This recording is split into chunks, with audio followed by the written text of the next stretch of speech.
Hi guys, so today I want to talk about something that comes up a lot in the aerial space, and that is how much time should you actually be spending training aerial? Hi, my name's Verity and I am an online aerial coach specializing in strength and conditioning. So I think that there is a big misconception with training in general that more is always better.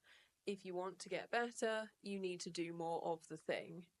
But training aerial, it's not just about the training, it's also about your rest, about your recovery, about the things that you are doing to help your body with mobility and strength off the apparatus. So throwing more aerial at your body isn't necessarily the best way to get the results that you want. You are much more likely to end up with an injury or burnout if you just increase the volume, and especially if you do it quickly.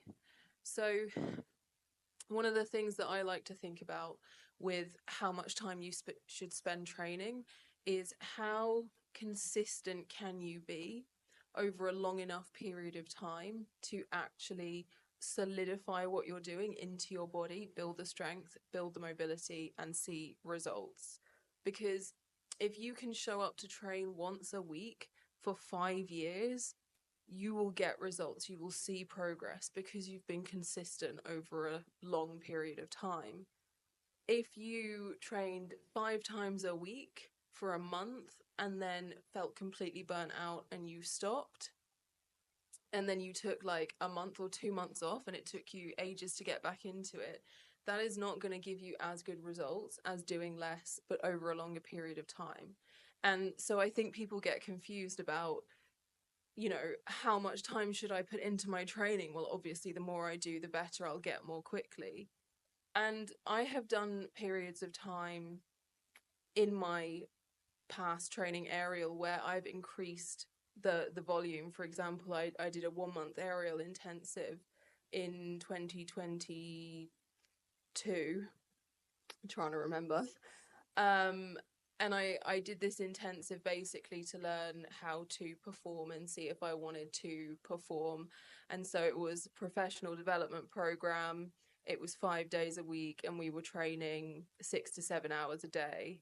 And it was a lot. It was very intense. And while I definitely learned a lot very quickly, and my body did adapt, it was far too much to be able to maintain over a longer period of time than a month. And once I got to the end of this month-long program, I should have taken some time off to rest and recover from it.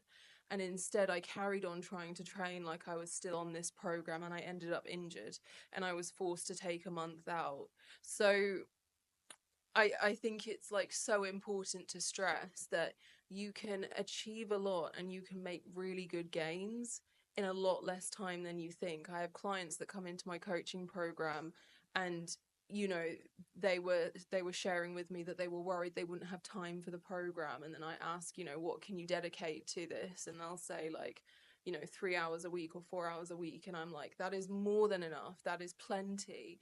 Like, you could do 2 training sessions a week, and as long as the training is focused, you will see results. Because we don't build strength when we're training, we build strength when we're sleeping, when we're resting, when we're doing our active recovery, when we're eating good food, right?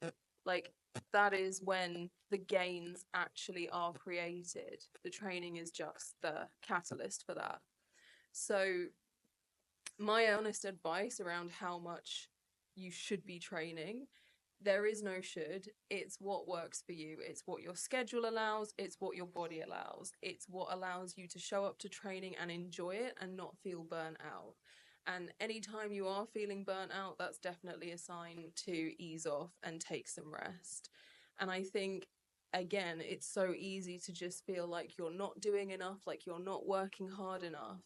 But I promise, if you just do enough of the things that your body needs for the goals that you want to achieve over a long enough period of time, and I'm talking like years, not a month, not 2 months, like years, you will build the strength, you will build the control, you will build the mobility, you will be able to acquire skills, and you will have an aerial practice that you love.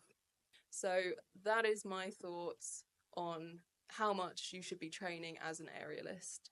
Um, I hope it was helpful, and if you would like to see more videos like this, like and subscribe.